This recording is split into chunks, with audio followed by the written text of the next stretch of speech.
morning, and I welcome you to this 100% going to be interesting session on use and abuse of social media. Can we go back? What happened? On use and abuse of social media in the modern era.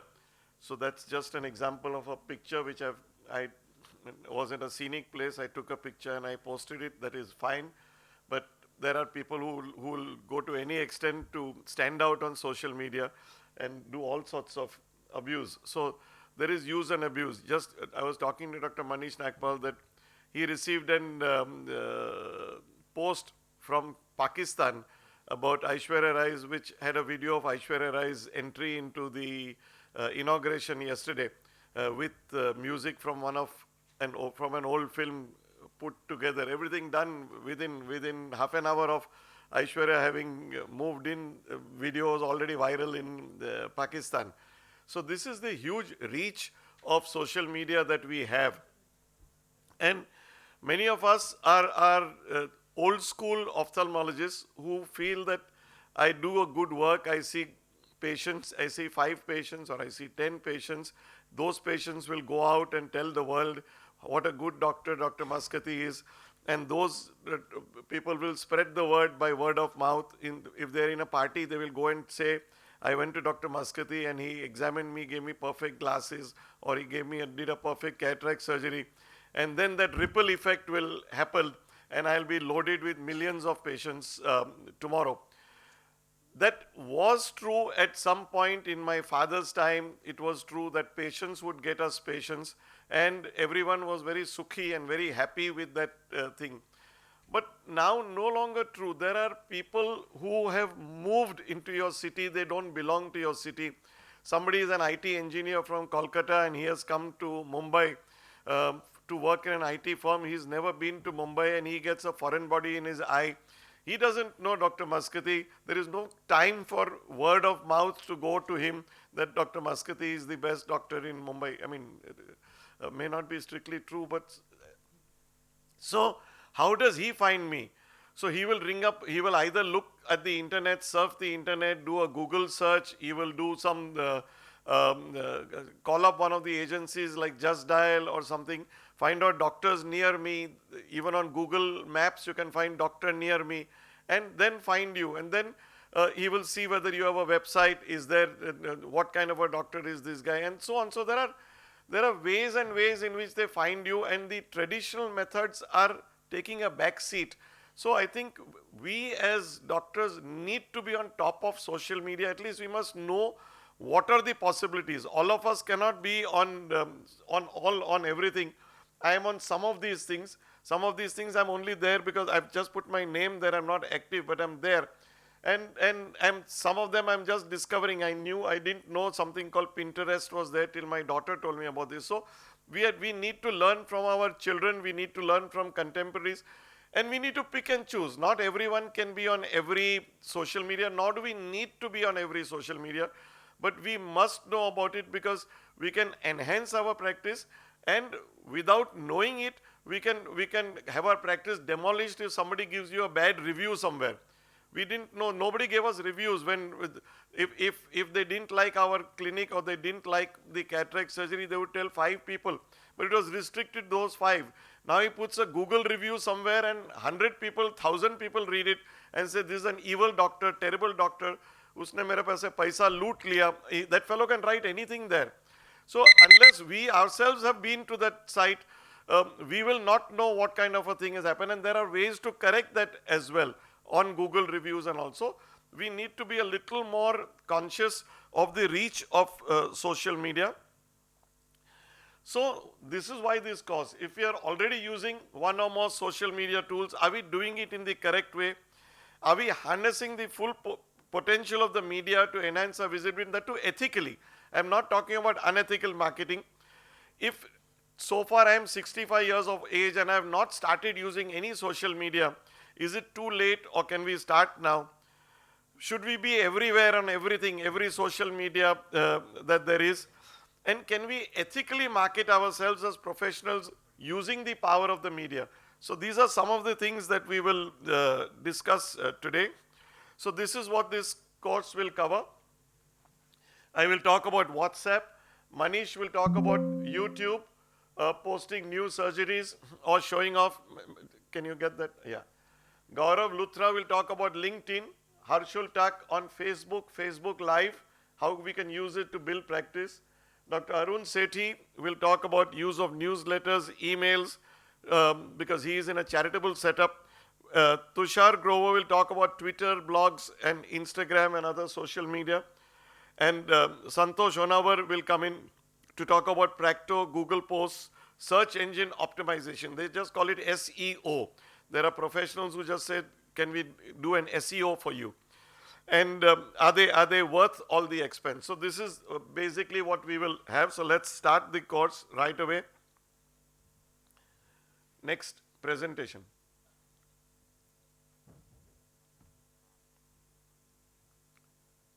Quresh Maskati 2. Yeah.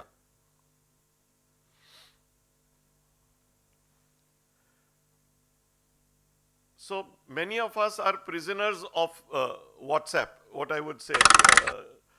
You get up in the morning and the first thing you do is you check all your WhatsApps which are there. And then if you're one of those good morning type of people, then you pick up a flower and you send it to everyone. If you're good morning with a mushy message, then you say good morning, life is beautiful if you are think right or things like that. And you get 20 such messages, and then you get morally obliged. If 20 people have sent you, at least those 20 must get a different one. So you copy paste from one fellow and send it to the other fellow. So that occupies approximately your entire toilet time and a little beyond this. But here we're talking about WhatsApp to enhance practice. So I'll give you examples from people who do this. There's a doctor I know in Thane who has maintained a sort of digital diary, and she greets patients on their birthdays, wedding anniversaries, and on religious festivals. So she has actually segregated it, which is very easy on your laptop or whatever. She doesn't have too much of a practice. So this can be done with somebody who's got a low to middle practice. If you've got thousands of patients, you can't do this.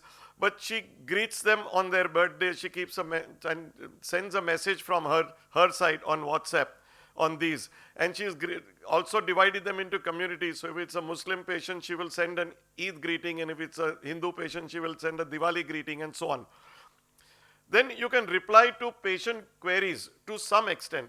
WhatsApp can never replace consultation, and it should not, because patients have the habit of asking you everything on the WhatsApp and never coming to you.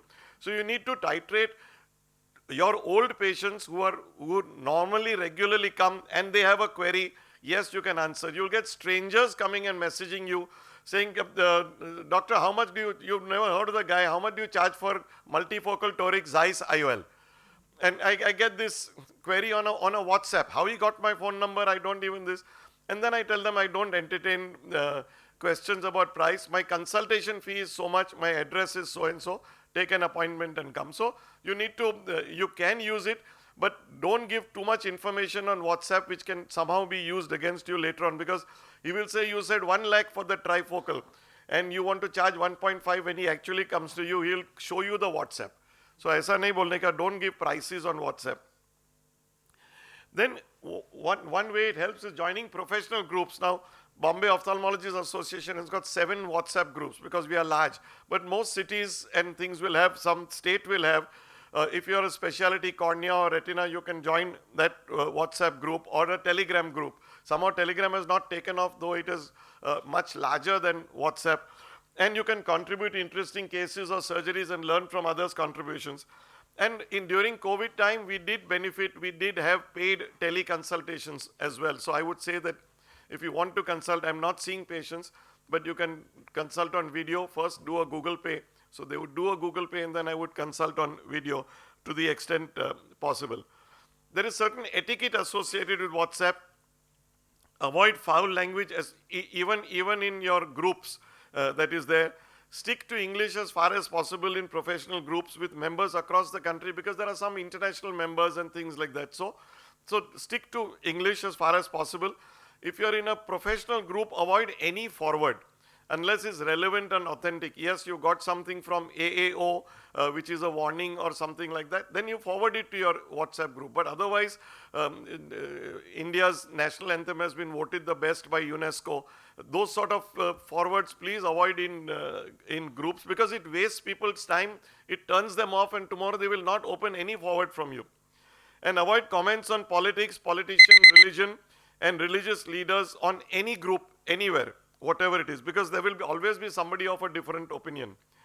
Avoid good mornings or clever, mushy forwards.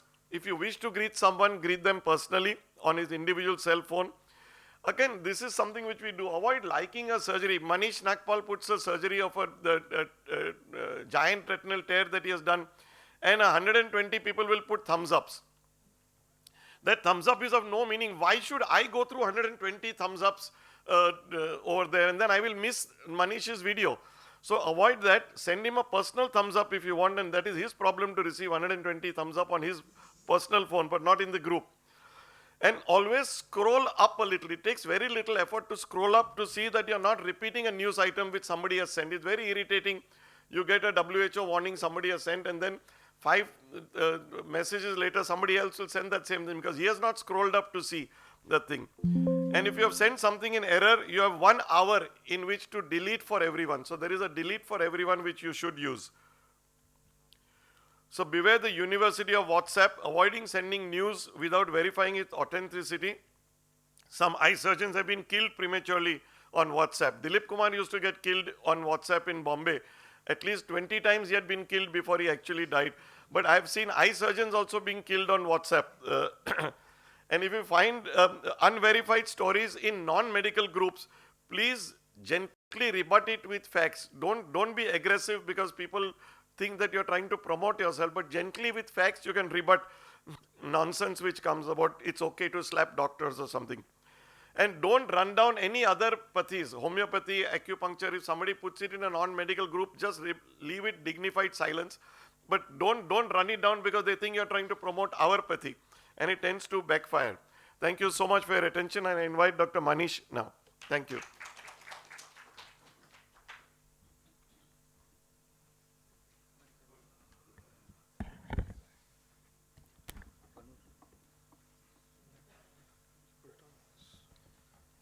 ये है connector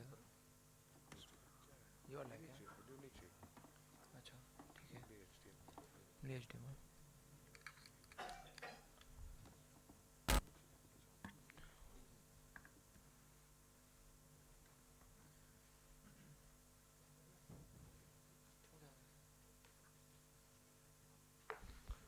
While it's coming up, I think the point of the good morning messages, at some point I'd started, sending back a message to any person who sends just this flower, said, prove it. Why is it a good morning? Like, what is this thing? And of course, Kuresh, I always enjoy when in this large group, suddenly somebody will start wishing a birthday message or something, and then Kuresh will say, oh, this is the number of this person. I actually wished him and he actually replied. So please go there. This is classic Kuresh. And whenever I see it, I said, oh, it's again, that same thing has started again. So Kuresh has kindly, asked me to speak on YouTube videos, and whether it's about sharing or whether it's about a show off or, what is it in our mind when we, and I think everybody has a different way of looking at it. I would say it's a bit of everything. There's a bit of show off. You do want to show what you do, and but there are a lot of other factors which play a role. And I've been on YouTube for about, I was just looking back actually, because when he sent me that, about 11 or 12 years maybe, the first time when I must have posted was that while back. And that time my reason of posting was because I wanted to share, a lot of people are asking me, where can we see this video? It had won some prize somewhere, and these large transfer files were very difficult that time. The V-transfers and all these things, the sharing on the drives was a bit difficult to share bigger files that time. And then suddenly I realized, oh, this is a better way. You just put it on YouTube and then send the link, and it's easy for an access. And that's how my YouTube thing had started way back in 2010 or 11, and now, of course, gradually I realized that yes, it's something when you start getting a feedback. Okay, like people start discussing some things and they say, "Oh, could you also post something on that? Could you also post something on that?" So next time you keep it in mind and you kind of make sure that you have a footage of something else that somebody was discussing, and you can do that. So I have a like a vitrectomy based subheading channel on my YouTube, this thing which is on my name, and at the moment I have about 97 videos over all these years, and the way I post is a bit erratic. I don't have a like a absolute way that I do it every week or every 2 days, or there would be days when I have done some major editing and I would churn out 2-3 in a week and post, and then there may be a month that nothing goes through. So it's erratic, but I do it at my own comfort, will, or just something that I'm happy to share at that moment, and I just go ahead and do that. So if you look at this, this is the oldest set of videos on this, which is 10 years back, and that's how it had started. These were all these videos were properly edited with voiceover, everything, which was sent for some competitions, and those were the ones I was posting then. And then I realized that if I have to keep on posting these, it takes a lot of effort. So then I just did some good editing and then gave a description and sent it, because to give voiceovers for every one of them becomes difficult. So that's how it went on, and so on it has been going. These are the most recent ones. I think the last I posted was maybe a month back on these, and all these videos get seen not just by doctors, of course, it reaches out to all, but these go to a lot of lay people. And believe me, a lot of question, no matter what you post, a layperson will ask you, what about floaters? How do I get rid of my floaters? You know, whatever video you might have posted, you'll get questions like those, and then you have to in some way reply to that. And I've had patients who actually uh, question me about the floaters, what to do, what this, and you tell them, okay, if it's mechanically there, we can remove it surgically. There are some videos on floaters also here. And I still remember a patient who actually came to me after that, and he did not have significant floaters which were operable, and it was one of those patients where you have to reassure that you have to live with whatever you think are floaters. And he went back and abused me on this, and he says, never go to this doctor. His claim is baseless and everything. So you can get these kind of things also on that. But on the other hand, our peer group, I think that's where you get the maximum inputs from. They ask you questions, relevant questions. They want to enhance their skills, so they want to share a tip on that. So it's a huge learning experience for me also to know how somebody else is looking at it. What are they trying to gauge through that? What questions are they asking? How do you do this? What instrument did you use for this? What is the option? So it's a great engaging tool, and it also gives you a lot of satisfaction that that you're reaching out to people which otherwise would not have been possible in that. So this is like some of those reply boxes that, there are some patients who are undergoing these surgeries, and they've probably come in through the keywords, and they will ask you, I'm undergoing a silicone oil removal, and what to expect and what not to expect from that. The other aspect is I have my own channel which is by my name, but I work extensively with Orbis. The cyber site is their channel through which they do all their teaching, and a lot of surgical videos related to all the specialties. So for retinal part, they use a lot of footage from me extensively. So I also have, apart from my own this thing, a lot of videos which are there on that. Plus, every year 2 or 3 virtual sessions I do with Orbis, which reaches out to all their group across, and then they post it on these channels. So it's a great platform again to reach out to countries, people which otherwise may be difficult. Of course, through the COVID period, things have become much more common, the uses of this, but I've been doing this for the last 10 years plus. These virtual things which before Zoom became popular, we had already been doing all this with Orbis and CyberSite, and that time it was a very planned affair. A lot of things had to be looked into, if it will work, the connection is right, and how is it reaching, and now of course we do it seamlessly. And so I have a lot of stuff on Orbis, which is there. So sometimes if somebody is going to this, then as a subheading, you can go to CyberSite and go there. I also work with Voke. They promote a lot of these video based because of their optics, their lenses, which I use. So they have a forum on which they do a lot of teaching related to optics, and I do a webinar series with them on viewing and teaching which lenses to use and what is the footage you can get with what lens, and how best to get good peripheral viewing, or where to see macula better, and to show them with examples and there. And then I also have my second passion, which is photography. So that's also something that I share on these platforms to some extent, and also some of the talks. Narayan Nitrale a few years back had I talk on these things. So those are there on YouTube, and recently the Egyptian Society was doing around the world retina every day with a new person across the globe, a small part of a scientific talk and a small part of their social activities and their hobbies. So these are great platforms to be associated with through YouTube, which takes you to a much wider range of people. And it's not just YouTube. A few slides. I've realized that YouTube can take in longer videos and other things, and I'm a very visual person, and I know that today with time the attention span of people has gone down dramatically, and I use Instagram a lot for my photography as well as for fundus photos and a lot of these other things to play. And on Instagram, a video attention span which they allow is less than a minute. So I modified now whenever I'm editing, if I see a good footage, I edit it to a less than 1 minute and keep it aside for just an Instagram posting explaining that particular step or that category. So it's always less than 1 minute to suit that podium. So it's an extension. It started with YouTube, but I think I now use sub-heading of a smaller size, smaller time frame video on this. So if you see my Instagram channel, Dr. Manish Nagpal, it's a mix and match of what I am.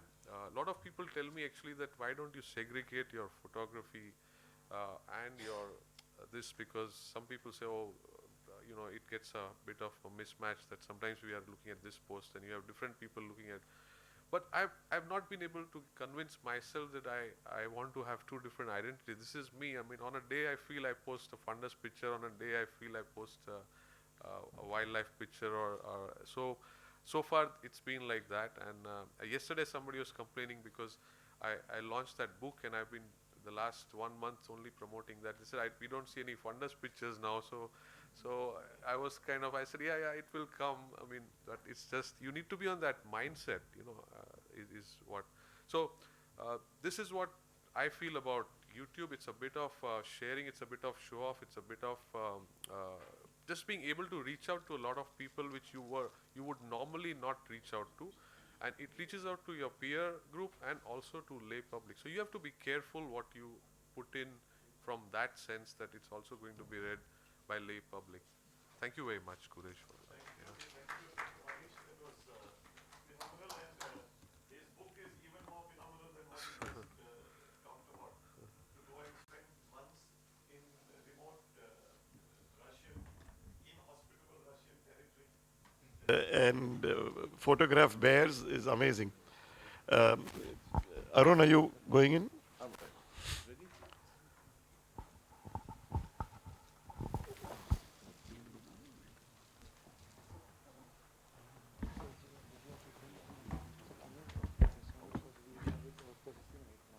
Okay.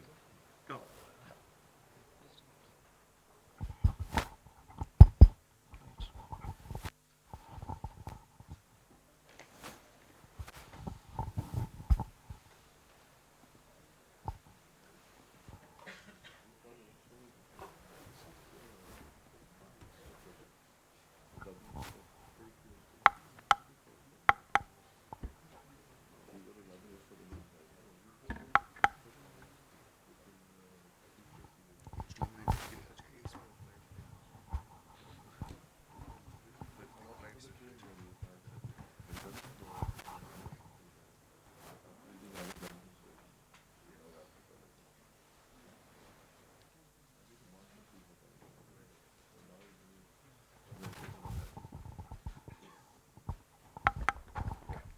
So good morning. for Tushar, I've given him a lot on his plate because he's a young man who has varied interests in all these. Some of these things I'd never heard of before. Tushar spoke about them the last time we did this course, and then thanks to you, I got onto some of these myself. So over to you, Tushar. Thank you, sir. My honor to be in your IC again. So I'll be talking about Twitters, blogs, Instagram, and some of the other social media options. So starting out with Twitter. So this is basically what is called a micro blogging platform. So you have 280 characters to put out short messages which are called tweets. The people who are on Twitter are usually quite well informed about various issues, and they also have very strong opinions about them. They're quite passionate about what they're talking of, and the privacy settings on Twitter by default are public. So you can basically interact with anyone. So people let loose. You often see people tagging celebrities and celebrities also replying to them. So you can literally interact with anybody on this platform. And how do you make it work for you? So I found some good ophthalmologist profiles on Twitter. There aren't many, but these are some of them. So all of them have a good profile picture, a nice cover image, a short bio talking about what they specialize in, and a link to their website or blog that they have.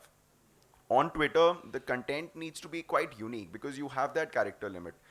If it is not, then you don't really get any attention. So try and use images, try and use links that take you to your website or to the blog so that you can take the individual forward and get his attention. Also, very important to use relevant hashtags on Twitter. So if you have unique content with good hashtags, you might even go viral or start trending on Twitter. And as Sir also discussed, avoid giving too much clinical advice on any social media platform for that matter. It doesn't really help. When you are on Twitter, it's not important not just to post what you want to post about, but also important to listen. So there are a lot of other people talking about things relevant to you. So retweet their posts, tag them, interact with them. So that is how you build a network on Twitter, and you also get noticed. What is also very common on Twitter is these witty responses that you get. So organizations like Mumbai Police, Delhi Metro, all of them are Zomato for that matter. All of them are known for very witty replies, and that catches everybody's attention. So if Delhi Metro or Mumbai Police can do it, then we ophthalmologists can do that as well. Moving on to Instagram. So Instagram is more about visual appeal. People here are looking for fun, creative, and it's usually a younger audience. People here are looking to see where their friends are traveling, where their family is traveling, and they're looking for entertainment. So it's a slightly more lighter environment. Here again, have a business profile once you start posting for your center or for yourself as a professional, because then you get a lot of insights on who's following you, what is the demographic, where are the people that are following you from. Again, have a good profile here which talks about you, have a good picture, have a link to your website. And as some of you might know, this is really ophthalmologists' new playground. There are a lot of ophthalmologists now very active on Instagram and putting out content every day, a lot of followers. We use it for our aesthetics page. So obviously you have to take consent from the patient, and you can display post-operative results. This is again visual, and you can easily look at it and appreciate the changes that are seen post-operatively. It's also commonly used for patient feedback. So again, a lot of visual appeal. You see Dr. Advait on the left with a happy patient. So people who are on Instagram are able to see this and appreciate this. It's also something that you can, one of the things you can do is to create awareness. Dr. Aarti on the left talking about how cataract surgery works, symptoms of keratoconus. Dr. Karishma Varia is discussing that. So again, creating a visual appeal and something that is noticeable. YouTube has already been covered out very well, so I won't talk much about it. Here again, have a channel that looks appealing. You can segregate content into what is intended for patients, what is intended for surgeons. If you're talking about awareness, so people are aware that this is intended for the lay people. Again, you can have patient educational videos, academic videos, surgical videos which Sir spoke about, or profile videos if you have any of your institute. So moving on to blogs. So blogs are basically informational websites or web pages which are often pretty informal. As a doctor, extremely important to put out balanced educational content. Try and not promote yourself too much directly, because Obviously, if you're giving out good educational content, you are indirectly promoting yourself because the individual reading it does know about you, but don't do it directly. So if you can buy a domain name as well, because that definitely does add a lot more credibility to your posts and whatever you add on blogs. It's also nice to have some connects with the electronic press. So if somebody searches for dry eye and you have an article which is talking about dry eye on NDTV or anything of that sort, nobody reads physical newspapers anymore, but everybody does scroll through the electronic news outlets. And as far as blogs are concerned, or even YouTube for that matter, SEO will be discussed again in detail. But SEO is very important because if whatever you post, whatever you are putting out, if nobody can find it on a search engine, nobody can find it on Google, or nobody can find it on YouTube, then there's really no point of doing that. So that is something which is extremely important. So to summarize, Twitter has a more engaging, more aware audience. So you have a character limit there. So very important to put out unique content there. Instagram is a more young and light-hearted audience. What is really important is the visual appeal that you have to your content. YouTube, again, is all about the enormous appeal. The individual can see the person on the other side of the YouTube video, so there is more give and take involved. SEO is extremely important. So another thing I just like to point out is when you search for something on Google, on the first page, you also see a lot of YouTube videos. So suppose you search for cataract surgery, you'll see YouTube videos also of that. So that is why SEO becomes important as well. Talking about blogs, extremely important to put out balanced educational content where you're not promoting yourself, and try and have some connect with journalists, PR agencies, etc. to put out content on electronic media as well. Thank you. Thank you so much for having me. Thank you, Tushar. That was awesome coverage of a lot of areas which many of us don't know too much about. Arun, you ready? We have Dr. Arun Sethi, who runs a very large charitable organization and regularly uses the social media to promote the organization, to gather funds for networking. So he's one of the best networking people that I know, with his contacts ranging from ambassadors of countries which I can't pronounce by name to the common man. And a lot of people in the US and other places know of him and send him funds. So evidently he's doing something right with the social media. Much, Kuresh, for your kind introduction, but that's not true. I consider myself a Bhadralok, which is a common man, and interact with the common man, and that, believe me, is the way to go forward. Now, the topic that is given me is very specific. How do you use newsletter to and create awareness in social media about your fundraising or the program that you do? See, my background is I come from Xavier's, Delhi, then Christian Medical College, Arvind Eye Hospital, and Mass Eye Infirmary. So everywhere I saw community ophthalmology to a large extent. So that motivated me, and I went with my wife into this. And when we started small. We saw first patient under a tree. There was this American doctor visiting, and we made friends, and we went into Badarpur and saw. From there it's grown. Now we are touching 1.5 million patients. What it does along with doing community work is that you need funds. Now how do you raise funds? Now that is the most challenging task in India, because Indians by nature do not fund projects. They fund religion. They fund social activity, but they will not fund projects. It's the West that funds projects because they have a different mindset. So that is the first thing we learned. Second is, what kind of social media do you use? Since mine is specifically targeted on newsletters, so the idea of newsletter came because we used to see Orbis and all these, having very nice newsletters coming in and how to use it. Now, I would suggest, like everybody's doing here, that just as we have Numero NO doing the AIOS social media, everybody should have a social media consultant to guide you for, whatever you want to do, YouTube or this, because there's a certain way of looking at it. The ophthalmologists see it very, very narrowly. We don't look at it. Now, I'll tell you about a newsletter. Now, this is one of our old newsletters when we started.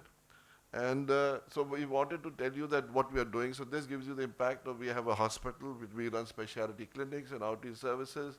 Then we recently did again a pan-ophthalmologica. The response we had on the science side, the faculty, the presentations are all uploaded. Then we talk about our surgical camps that we're doing. So we go into the interiors, in the villages, screen, bring patients back for free surgery and how we do that. Now we have tied up with the Commissioner of Gurgaon. So there we're talking about how he has been helping us through the official machinery, primary health centers and others to generate awareness, to bring those patients in for surgery. Now these are some of the other side of the positive side of our work that also brings you occasionally an award, and it tells you how we interact with the different statistics, so how we are doing every month. We try to tell you that. Then the kind of visitors we have patients, we have VIPs coming. So what we do is we encourage them that if you don't mind, would you like to use the mileage to create awareness? Because like we had Aishwarya Rai yesterday, because she creates awareness of the conference. So I would say it goes to more social media than it would have if you'd got the Deputy Chief Minister of Maharashtra. So, you know, you have to be very clear about what you're looking at. And so these are a list of visitors we had during the AIOC in Gurgaon. So you can see that we handled quite a few. While the AIOC was running, we were also running a parallel thing. And this is, you know, we bring out our old partners. So we started with Deseret International Foundation. That's a doctor I worked with from 1990. He's 87, still strong in Utah. We'll be meeting in August at the American Academy meeting in Salt Lake City. So this is Mitt Romney, who stood for elections against President Obama. So he's on the board of a hospital along with quite a few from Vision, Charity Vision. So he was here for 2 weeks about 4 years ago. And this was because they were trying to give him a positive mileage, but Mr. Trump took away the presidency from him. So you get to an idea that we have these websites and we do that. So what I was trying to say is that how does it help? Today, emailers, the concept of emailers is actually dying out, commercial emailers or the fundraising emailers. Less than 4% people click. Less than 1% read. So you can imagine that we have a database of about, I would say around 60,000 mailers, which we send out every quarterly. So you can imagine it turns out that hardly about 4,000 people will click, hardly about 50. But then you're looking for that one person with whom you can connect and that can make it work for you. And that is how it works. We had a patient once, he was the chairman of State Bank of India, one of the divisions. He came, he had a glaucoma problem, we sorted it out, and he gave us a van. So, you know, you never know how things will happen. And where you hope to get something, when you know somebody, like I live in a colony of millionaires, and when you ask them for funds, they stop walking with you. So it has a negative effect also, you know. My immediate neighbor is Kapil Sibal, he's a lawyer. So he's so busy talking about his philanthropic work, but he's never donated a 100 rupee note. So and every donor is very clever. They will only donate where it's bang for the buck. So they are more choosy, more this thing than getting a bank loan. So if you can raise funds from the Lions Club and Rotary Club, believe me, you've got a good project going. But the problem with donors is they're not consistent. They come once in a while. Very few with like Orbis or, you know, who have reached a charity vision, who have reached that level of operation like Tata Trust, they can do it. Do you all know where we are sitting today is owned by the Reliance Foundation? This is a non-profit activity. Do you see any non-profit activity? We are paying for everything, but it's income tax free. The entire thing is a blessing of Mrs. Ambani to the doctors of India. Thank you very much. I don't know where you got a chance to read their balance sheets, but they never told us once when we were negotiating with them that this is non-for-profit. We've paid in crores for this place. Anyway, thank you, Arun. So this is a very niche area that he is in, where he's raising funds. It's an extremely difficult thing to do, which he does very well. And of course, the newsletter is only one of the ways that he raises. We asked him to speak on this. Santosh, if we could have...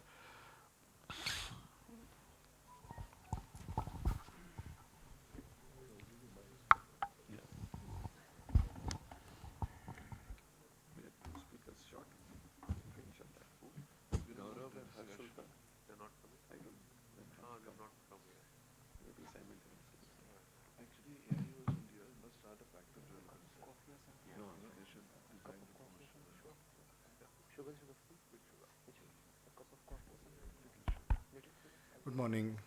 Thank you Kuresh for putting this very interesting program together. I was asked to speak on Practo search engine optimization and Google ratings. Are they worth it in your practice? Now, it's very important to find the right match for your practice. Depending on which city are you practicing, what are your expected clientele, depending on that you have to plan marketing. That is extremely important. Otherwise, you'll be spending money without getting optimal returns. We're all in Mumbai now. If I want to eat out, I can ask Kuresh what are the best restaurants in the city. He will tell me. But short of that, I won't bother him because he's so busy. I would search on the website, right? I would go to Zomato and look for the best restaurant to eat. Similarly, if you live in a city with 10 million population, how will they look for you? They will go to a website. That's what, if you even want to buy a refrigerator, you go to the website and look for a particular model that will suit your home, right? So similarly, a potential patient will look for you, and you have to be visible, you have to be out there. Otherwise, you have to depend on a very organic growth, patient to patient growth. So one happy patient brings in maybe 5, but that is over a period of time, not immediately. Isn't it? My patients of thyroid ophthalmopathy will send me a patient after 10, 15 years. So you'll have to wait so long. But if you want to grow rapidly, then you have to be out there. So you look for a website and use Easy Diner to book because you get discounts on the bill, 10%, 20%. You get cash back. So you do all this when you want to dine out. You do all this when you want to buy a gadget. But why do you expect that your patient will not do it? Your patient will definitely be doing it, and he or she is doing it all the time. We miss that. Practo is exactly that. I'm not advertising for Practo, but it's a facility that is out there. They're a business. They take money from you, and they also make sure that you get patients. If you're registered on Practo, you have several advantages. When people don't want to do a very generic search for an ophthalmologist on Google, they go to Practo because Practo is branded website, and somebody as credible as Rahul Dravid is advertising for Practo, so they have a branding right there. So people go to Practo, look for a retina specialist in Mumbai, they get one. Right? So that is one good way of, very informally advertising. When I looked for who all is working in Mumbai today, I looked for an ophthalmologist, eye surgeon in Mumbai today who can see me today. I got 50 doctors, although the conference is still running, right? So 50 of them are working and they're ready to give an appointment at this point in time. So people can go to Practo and look for an ophthalmologist, and they have 24/7 instant booking, just like you book your tickets on, Book My Show or Make My Trip. If you book your air tickets, you have slots available on each day. It can show how many slots are available and at what point in time. You can book your slots online. So if you're out there, your patients can book your appointment slots online.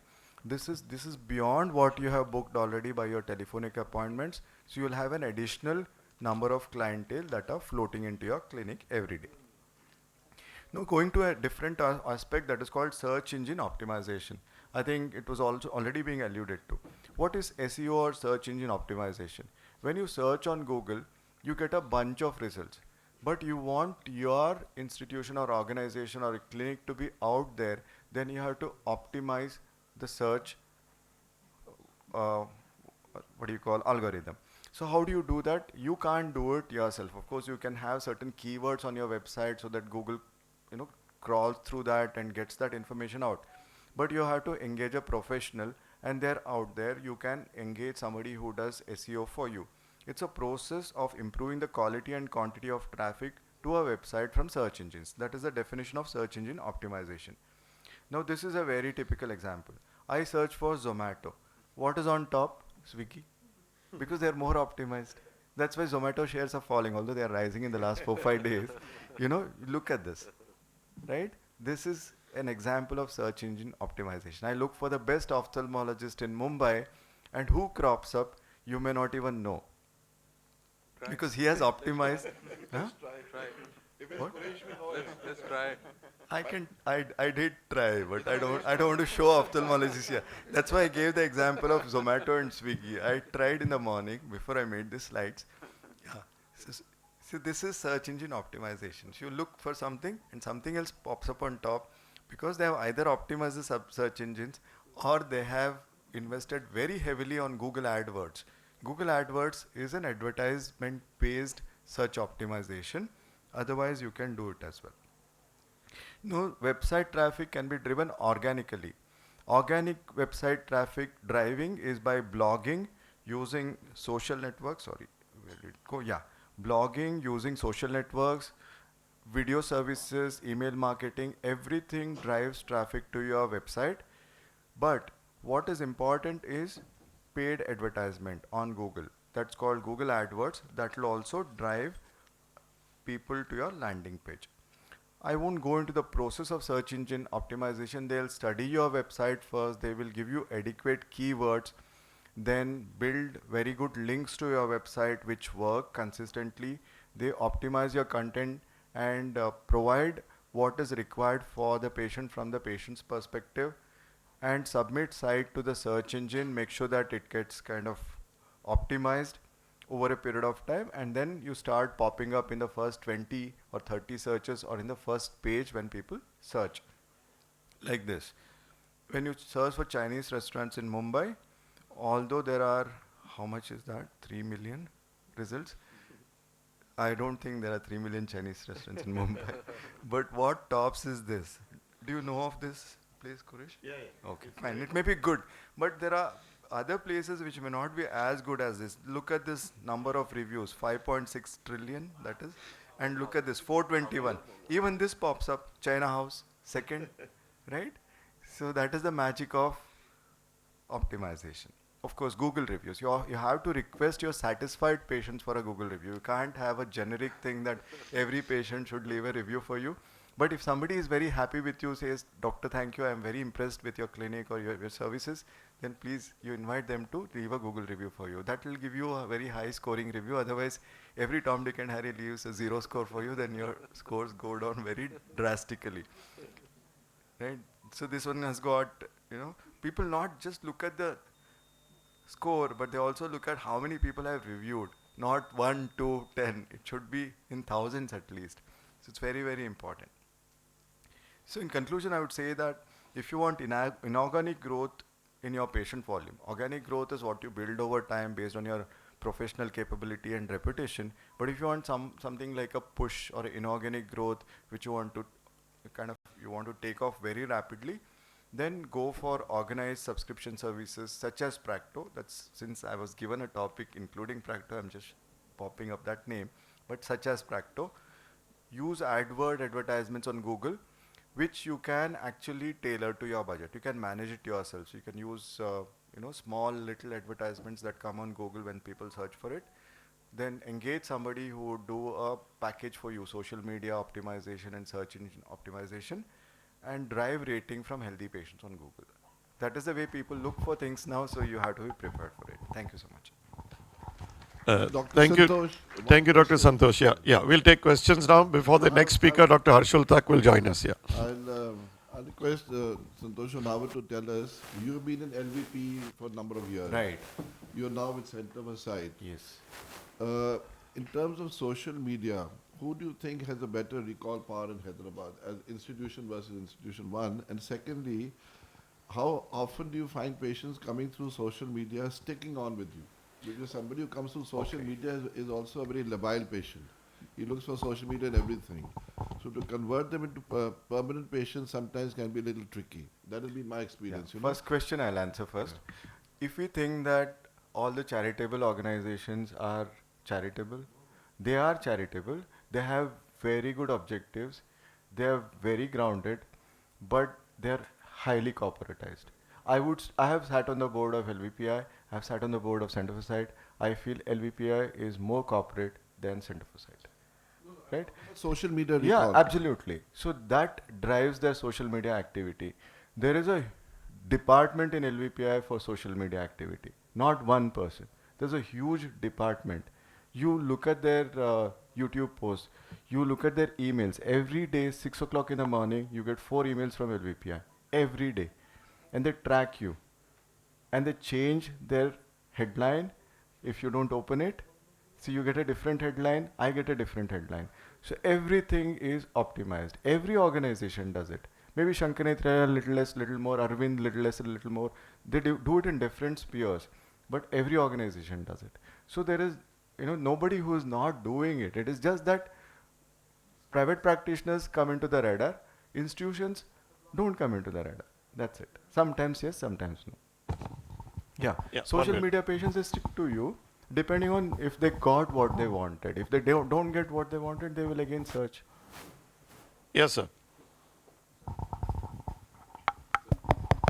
One of the problem I feel of using Google review is there can be negative review from not even from a patient. They are called Google reviewer who might not have visited your place and just write a negative sort of review.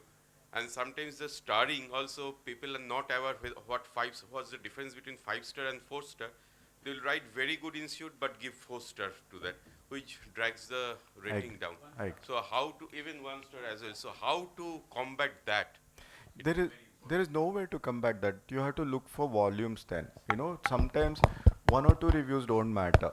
If there are 1,000 reviews, 1 or 2, 0 or 1 doesn't matter because the total score is calculated as an average. So it really doesn't matter. But if somebody has left a bad review, see, always it's a good idea to own up your organization. So everything gets listed on Google. Even if you don't want it, it gets listed on Google because somebody would have reviewed it.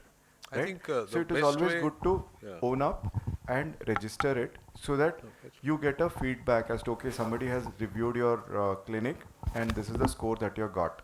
Then you call that patient up and discuss with him as to why did you leave a bad review for me? What went wrong? So you talk to him or her. They sometimes withdraw their review or give you a higher rating. All organizations do it. But the phone number is not there in Google review. And No, phone number is not there. Phone number is not there. But if it's your patient, you can always talk or respond on Google. yeah, we have Sir, this has happened with me. I've had bad reviews. We have the patient's number with us. Yeah, Call the patient, tell them what's the problem, come down, sometimes and they change the rating. absolutely. sometimes the review is left by reviewers, not your patient. Yeah. So that Get see that. Google points, they just go on random reviewing. No. So that happens with the unsatisfied patient. He will tell 10 other people sometimes to write it for you, and that's happened to us also at time. And the only way I've investigated what can be done. One is, of course, to any unsatisfied patient, you reach out and talk. And sometimes, as they said, if it's a genuine issue, it gets solved. But if it's not, or it's a forged patient, you cannot do anything. So only solution is to drown them with good reviews. Good reviews means what he said. If you have a satisfied patient, tell your staff to kind of request them to give a review. So you'll have 5 more, which will drown that one. You cannot remove that. There is no policy within the government framework or police framework to remove a Google review. I have a different take on this, on the other side. And I say, why are you scared of negative reviews? Because I had a patient who happens to be the CEO of Google. And he said Google research shows that, in healthcare and education, patients do not have faith in a website or a Google review which does not have negative points. Because it's very important to have negative points. Nobody can keep a spouse happy all their life. It's not possible. Similarly, a patient is like that. So if you have a negative review, it means you're genuine. If you don't have a negative review, then the whole thing is orchestrated. And I still remember the word. I was once flying with Mr. the now Vice President of India. We're coming from Agarwal's conference, and he was coming from another one, Chennai, Delhi. He made a statement to me which I never forgot. He said, every time the opposition criticizes the BJP, we go up 2% in voting rights. So it means Yeah. Yeah, Jagdish. Since Precto topic, like Precto when it came into the market, like I had subscribed to that. Then we realized, they do all your billing and etc. Now what the Precto does is, that's why I'm just, when somebody calls up, like a new patient calls up to the Precto, and they want, let's say they say Dr. Jagdish Shah, they will give you another 10 names. So how do you tackle this issue? The Precto has become such a big organization, they literally bargain with a patient and take away your patient because your database are with them. Yeah. Not only the patient's telephone number, email, your billing also is with them. So they have really a big mammoth, and I don't know how to solve that issue now. That's a issue. That is a lingering Especially the issue. Precto. Any solutions? Sir, with I've realized that yes, if you are very dependent on Practo, they do bully you. They'll start asking for that you do ads with them. Otherwise, you list right at the bottom. So it's very important to not be too dependent on Practo or any other organization. That's why, like Sir spoke about, your own SEO, your own search engine optimization, you yourself using AdWords, you create your own brand. So when somebody searches for you, they find you through your website rather than through Practo. and now the many aggregators have come in the Yeah. market. all of them, you know, they do all your work. Yeah, And and they then- bully you to those. So it's Absolutely. very important to not be too dependent on them. That is the biggest issue. Aggregators are a double-edged weapon. We are not discussing it here. Yeah. Yes, yes, yes. You can't stop SEO. You can't stop. What is Tushar? What is the average spend that you need to make to have a search engine optimization? Search engine optimization doesn't cost much, sir. You can spend about 15,000 a month, 10 to 15,000 a month, and that's adequate. Okay. So now there are two kinds of SEOs now. One is to list your website on the first page of Google, and the other is called local SEO, where you see those Google Maps listings when somebody searches for, say, best eye hospital near me. You'll see those Google Maps listing, like how Sir showed with Chinese restaurants. That is local SEO, which is showing on Google Maps. So for that, there is separate SEO to be done. So that's why reviews are important, posts on Google are important, and citation building is important. And now I believe Google is now bringing the all this Google Business Review thing to the maps. Yeah, I it think is. last month got a newsletter So that they've- from June they've or stopped July. the app and they've shifted. Yeah, so they've stopped the app and they're shifting everything to the Google Maps only. So And- reviews will show up in the maps. No, I have only one worry. When Google collapses, what will happen to our practices? Then there'll be some other search engine that will be there.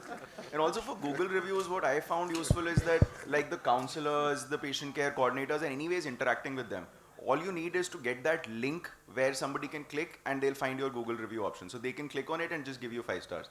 So if the counselor knows which patients are happy, the patient care coordinators who are in managing the OPD know which patients are happy. All they need to do is say, how was your experience? I hope you're comfortable. Patient says, yes, I'm happy. It would be great if you could also please give us a Google review. Don't send random SMSs to all your patients to review. Yes. That's I a don't bad think thing. that works. Yes. Yeah. And that also improves your visibility because somebody has written, oh, this is the best doctor I know. Then when somebody searches for best doctor near me, that improves your visibility on Google as well. No, but I'm a little worried about the word best because we're all sitting in the hall. How many of you are best? Raise your hands. Only one. Two. But sir, on search So the engine, rest can't be on Google. but sir, on search engine, you have to see what patients are searching for. So those are the most common keywords. Best eye doctor near me. That is a common keyword. Most common. Yes, Mukesh. For SEO, I can give few tips. You know, there are 26 keywords for SEO. Supposing I have stopped doing LASIK, I do all surface ablation. Still in my website, I have to point LASIK because anybody doing LASIK Yeah. is not going to search for surface ablation. Yeah. So there are 26 keywords that one has to write it down in SEO. And number 2, once you are looking for the business patient, because if you look at towards social media, all you are going to get is watering, itching, headache kind of patients. At some stage when you are looking for the business patient, like cataract, glaucoma, all those things, then you have to divide yourself how much you have to depend upon social media. What about the other social media? Instagram. Well, that Before you came in, we covered did. covered quite a few. So attention span is short. So we don't repeat this. Instagram has gone. Santosh, now you can reveal who's the best doctor. Yes. How is in your opinion, Just Dial is another search engine, but they normally don't bully you like Practo does. How is that in your opinion? Jugal has had some experience with Just Dial. Yeah. I can tell you about Just Dial. Yeah. The executive came to me and said that, doctor, how do you get your patients? He asked me very beautifully. I said, well, patients brings patients. My relatives said, okay, you're waiting for the patient, isn't it? I said, yes. So, and here the patient is searching for you. Here you are going to get it. So, then they literally auction your pin codes with platinum this, and I have a very healthy experience so far as Just Dial is concerned. If I see today's my email, I must have got at least about 25 Just Dial. How much benefit? Even 10% it comes, it's beneficial to you. Yeah. The So idea is very as simple. Jagdish said, it's not cheap. Just Dial is not cheap. But If it's you not want to cheap. be amongst the top 3 ranked, then you have to pay so much. If you want to be in the top 5, top 10, because then nobody really scrolls down to the 9th number there. So for everything they will say for LASIK, we'll put you in the top 3, or we'll have you as the only person in your pin code area. So they have lots of such packages, and before your package is over, they've come out with a new package for you. So you just have to keep on. So at some point you need to balance. And if you show, for example, just now recently I told them that I'm not interested. So if you show disinterest, they come little more aggressively. I said, I'm 65, I'm going to retire in 6 months' time. Why would I want a 5-year package from you? So that hit them. Then they got some senior people to come and talk to me. I mean, short of telling me don't retire, which I had no plans of doing. But I got the package substantially reduced because I said, for 6 months you're giving me a 5-year package. So I'm going to retire in 6 months. So he says, okay, so you retire in 6 months, but you take the 5-year, your name will still be there. You know, that sort of thing. So you need to bargain with them. If you show interest, if you show that you're very keen, the price goes up. And it's all dynamic. It's fixed by 25-year-olds and 30-year-olds who fix your packages there for you. Just So to give Any a little benefits of background the to what tax? Quresh was saying, I happen to know the people who founded Just Dial. They live in my colony, Mr. Krishnan. They were running in losses for 7 years. They built up a loss of 1,100 crores. Last year, you must have read in November, they were bought over by Reliance. Then the Reliance also has not transferred the money because they found that the data was not accurate. So even the Just Dial people have problems, and they are also search engineering to see what is happening. Can you, anybody, how much the tax benefit you get in this social media? How much you can take best out of it? tax benefits. I have no. Do you get tax benefits if you advertise on social media? All that expenses. Yeah, any expenses, Global expenses. marketing expenses, tax benefit. But that is only if you are making profit to pay taxes. It's a fact. If you see the balance sheet of all the leading hospital chains in the world, not a single chain, excluding Apollo in India, is showing a profit in the balance sheet. They are only working on valuation. Am I right, Dr. Santosh Honavar? All the balance sheets except for charitable hospitals are in the red. So the question today is, you don't have to make a profit. You got to confuse the investor to say you got a value. Any other questions? We are actually waiting for Harshul. Said he'll be here at 10, so in a couple of minutes we'll have Harshul coming in and speaking. Talk live from the car. From? Harshul can give live from the car. From the LBO or something. Yeah, so there is some things which we haven't talked about. What is Pinterest? What is? My daughter told me about this, and I haven't really explored this. You know anything about it, Tushar? I'm not on it, but Pinterest is basically a collection of ideas that puts out. So suppose you search for a particular thing, it'll show you a collection of places where there is something about it. It's sort of. Yeah, you can. aggregates that. I think I also know it from my daughter earlier. So I don't use it, but it's got these very elegant quotes, and you can, if you're thinking of something and you put it on the search, it'll give you an elegant quote with some good backdrop and similar things of thousands of similar things. So it's already designed, made for you to use it, post it, and then connect to a network. So, but I've not used it practically. No, but what he said, I want to add to it. We are going into so much of social media. I just want to bring up, I come from a generation of doctors. My parents were doctors. Nothing works in medical practice except the doctor-patient relationship. All these sterile methods of finding a patient work up to a point. If the patient does not connect with you emotionally, if he does not believe in your treatment, nothing is going to happen. You'll be surprised that there are people outside in Ayurveda, homeopathy who have better control of the patient than we have. Because we are treating the disease, they are treating the human being. So doctors are gradually losing the golden touch of how to handle a human being. They're all into procedures. They're all into how many procedures we can do. Because that is how you get the returns on the investment. And that is what is teasing off the patients. Because they actually feel they're being over-investigated. Can you imagine there's a hospital in Delhi that gives you a package for 2 eyes, even if the other eye doesn't have a cataract, because they say one day you'll have it. So today take the 10% discount. They're doing it openly. And that shows the level to which we have come. And that is what is cheesing off the patient, that does the patient need the doctor or does the doctor need the patient? That is the critical question. When we advertise on social media, giving discounts, is it worth it? I don't think, from a Harshul. ethical perspective, it's a good idea for us to talk about discounts or. Go ahead. Or when people say that we'll do a free consultation of on this whatever, so Yeah, yeah. Yeah. These are aggregators which are like bad apples in the group. They're here to stay. We need to find out ways to get around them. Some city organizations have banned them, have told their doctors not to join them. It's having mixed results. Only time will tell. There's a lot of money invested. They've got brand ambassadors like Rahul Dravid and others to advertise for them. So I don't know. I just feel that they will go away and die down with time, maybe at 4 or 5 years. But in that time, it will affect our practice. So we need to be a little more united and deny this. Because what is happening is we need to tell our patients that there is no person that when you go to a pristine eye care, for example, they will get your cataract done and come out.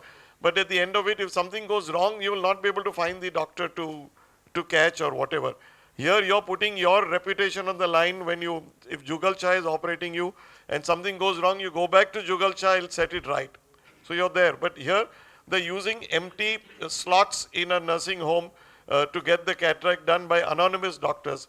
Something like what Vasan used to do earlier, when they never encouraged you to know who the doctor in Vasan Eye Care was. You just went to Vasan, got a cataract and came back. It was fine when it was going fine. But if there's a complication, you don't know whom to catch. So patients will cotton onto that.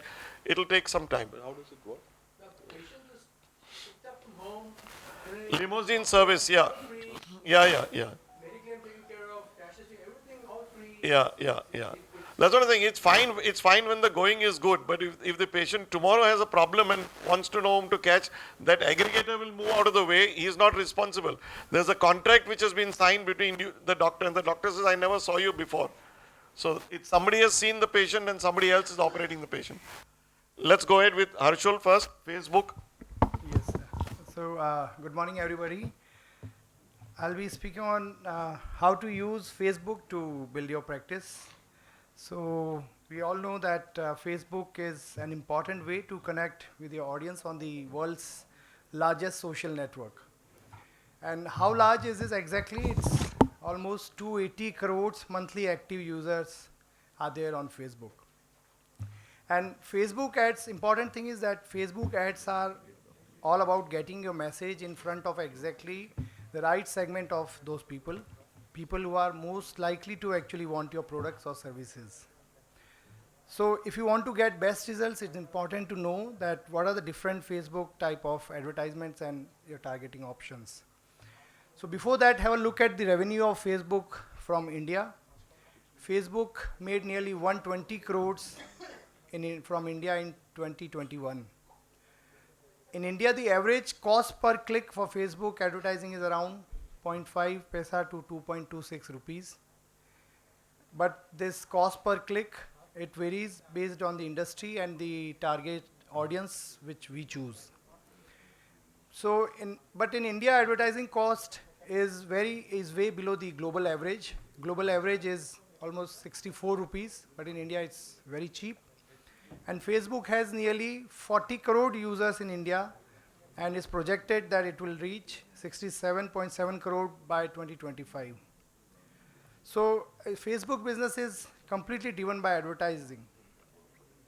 So we all know that Facebook ad, it appears in different format. It appears in newsfeed on our desktop whenever we open Facebook. It appears as newsfeed on mobile, and it appears as in the right column of Facebook on desktop.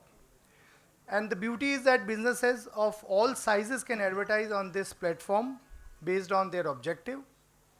And whether you are trying to increase app install or drive engagement for your brand, it has got you covered. So there are different type of Facebook ads which you can choose from. These are, to start with, very simple image ads. This simple ad, it's a great way to start your Facebook paid advertising. You can just create by a few clicks by boosting an existing post which you put on your page. So it's very important that if you want to advertise on Facebook, we should have our own Facebook page. So after that, you can have video ads. So these ads, you can make videos, and these ads, they keep on running in the news feed and stories. You can have poll ads, you can have carousel ads, slideshow ads. So these are different kind of ads which you can choose. So this is the advertising cost in India on, and this is advertising cost for different industries. And on this left side and this right side, you can see this is the average conversion rate which has been calculated. So if you look at the conversion rate of healthcare, it's not bad, it's 11%. And for fitness, it's 14.56%, and education is 14%. And surprisingly, to my surprise, the conversion rate of apparels was very low of 4% only.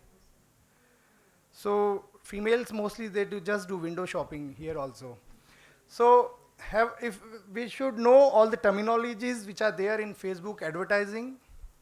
So first is the cost per click, what is called as CPC. So this is the, if you use cost per click pricing, you only pay when someone clicks on your Facebook ad. So you pay to Facebook. Then is CPM, that is the cost per mille. So this is cost per impression. You pay when Facebook shows your ad 1,000 times, number of times to a Facebook user. Then is the cost per action, that is the, you have to bid for it. That it allows us to specify a bid amount for an action or conversion. Like if somebody goes on your page and sign up on your website, then only you need to pay. So that is cost per action. Or if somebody purchase or somebody book a surgery on your page, on your website, then only you pay. So this cost per action price goes higher because you get real, conversion here. Then cost per like, it allows us to pay only when someone likes our Facebook page after clicking the ad. And there is CTR, that is click-through rate. And so this is the percentage of people who click on your ad divided by total number of people who saw your ad. So like if 100 people see your ad and only one clicks on it, it's only 1% like CTR. So this is how you need to create, this is our hospital page on Facebook. So you need to first create page on Facebook. And when you go on this Facebook page, there is an option here, create post or create ad. So you just go and click there, that create ad. And after you click on that, you get these suggestion here that you need to choose your goal. That Facebook, we all know it uses AI and it can automatically suggest you the ads which you should put up. Or you can get more website visitors, get more leads. So there are different options which it gives you.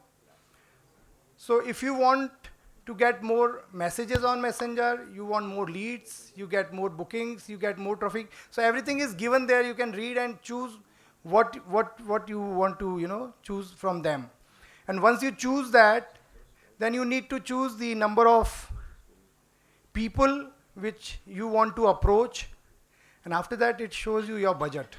So this budget varies from 200 rupees per day to maybe thousands, whatever you choose. So this is the way you create ad on your Facebook page. So it's, in my view, it's a good method to advertise. So after that, just a word about, recently NMC has come up with the bill that which restrict all our doctors to, that what should be our conduct on social media. So I thought it will be very useful for all of us to know. So it says that we can provide information and announcement on social media, but information should be factual and can be verified. It should not be misleading or deceptive, nor should it exploit the patient vulnerability or lack of knowledge. We should avoid discussing treatment of patient on public social media or prescribing medicine to patients on public social media. So if patient approaches doctor through public social media, we should guide towards telemedicine consultation or in-person consultation as the situation needs. Doctors should not post patient photograph or scan images on social media. So because once the image is posted, it becomes data that is owned by a social media company.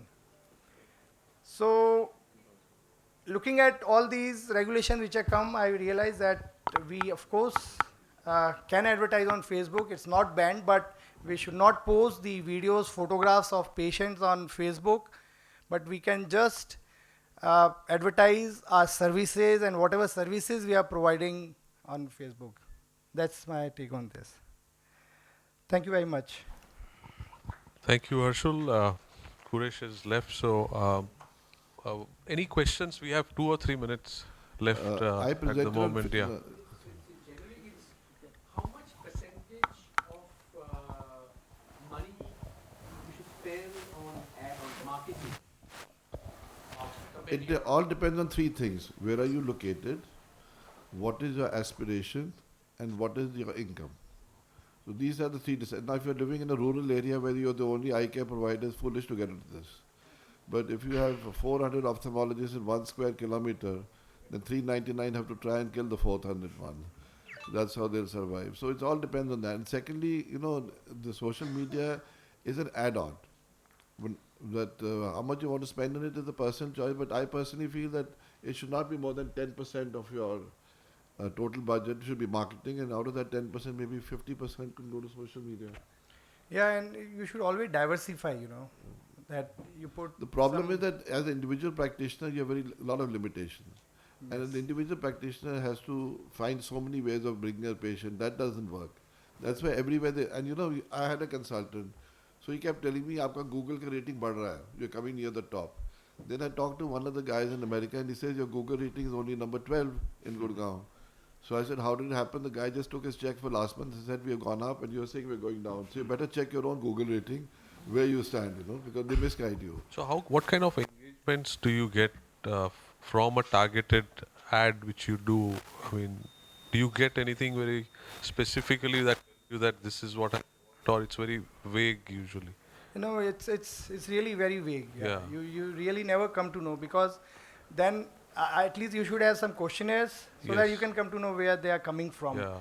But thing is that we need to give multi-prong approach, as Sir Agree. said. We need to give Yeah. print media, Yeah. to handouts. A little bit on Insta, a little bit on Facebook, a Yes, little bit yes, on everywhere, the yeah, SEO. yeah. So I Yes. think it's a mix and match from what I think all So of I us. think I think different things work for different people. Like Yes. for me, I felt that search engine optimization and Google AdWords works well because that's Yes. where the individual is actually searching for your service and then Yes, finds you. yes. Facebook, Instagram, I know a lot of people who it works for, but not so much for us. Because it's not something that somebody is not actually looking for your service. They're seeing a sponsored ad while they're checking out entertainment videos and things like that. So personally, I felt that for me, us at least, SEO and Google Ads is what has worked well. Yeah. Other things are for other people. I think that's the closest to organically. So you have to be very savvy, you have to be tech savvy. Because if you depend on consultants, they'll take you for a ride. Am I right, Santosh? You have to know these things like Dr. Santosh Hodawar and Dr. Grover. They know how to handle social media. They've grown up with it. So that big. But if you don't know and you want to give it to a consultant, he'll take his salary and do something and show it to you and go away. Like I would say Amar Agarwal. I've never seen him on these platforms. But I was meeting an American once in AO. He said if you send Amar Agarwal a message, you get a response within 30 seconds any time of the day. He sleeps with the phone on next to his ear. He does. That's what he said. Now you can't, that's the kind of reputation needed to build. The patient says, मैंने 3:12 सवेरे message भेजा doctor ने 3:14 में जवाब दे दिया. He doesn't sleep. Now that's the kind of life. Or you must have somebody doing it for you. Like I used to be always very impressed that Mr. Modi is so, tech savvy. Then I came to know there are 40,000 volunteers in BJP doing this for him all the time. He doesn't even have to go into the room. All his tweets and it's all taken care of. So how can he do administration and this together? So all of them are professionals who do it. So it's just a question of the level at which you can spend. What is Dr. Honavar's take on this? I think we've come to the end of the next batch is last one. Sir, as a pediatric ophthalmologist, I do operate cases at other hospitals under GA, and we do post those videos on social media. So, should we take a consent from the hospital administration for doing such things? Would it have any medical implications? I think patients. And yes, of for the course you need a patient's consent, because patient's consent is generally taken for publishing it in conferences or somewhere else. But on social media, should we take different consent from the hospital, because it generally involves the anesthesia team also and hospital staff also. The interiors of the hospitals are at times it is in.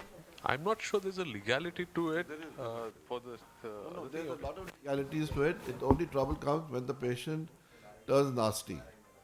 So there is a legality to it. In America, they don't. That's why they have professional models. You'll never see a corporate hospital using an Indian face. Never. जब भी आएगा ना उनका ad आप देखेंगे कोई foreigner होता है वो smiling, and all the patients are Indian. Why do they do that? Because they go through that, what is that, Shutterstock or something, where you can buy a photograph. Yes. So that is why, because they have learned over the years that there are lawyers who will tell the person, तुम्हारी photo छपी थी, मैं तुम्हें 1 crore रुपए दिलवाता हूँ. Now he'll file a case on you and you have to fight it. So you'll settle for 5 lakhs, 10 lakhs. So something is better than nothing. So patient consent is a must. So there is a form for Even if you patient take it in consent. writing, With the hospital, I there's think still it's- limitation. with There's infringement on privacy. Now imagine if a gynecologist starts showing deliveries and cesareans. You understand? There's a lot of privacy issues. The only people who've gone gaga on all this are the ophthalmologists and now the IVF. I've never seen, and plastic surgeons, I've never seen, orthopedicians showing you the joints where they join them, putting artificial. Also, they also have to survive. So practice doesn't run only on this. But the problem is it's peer pressure. Sab kar rahe to hum bhi karenge.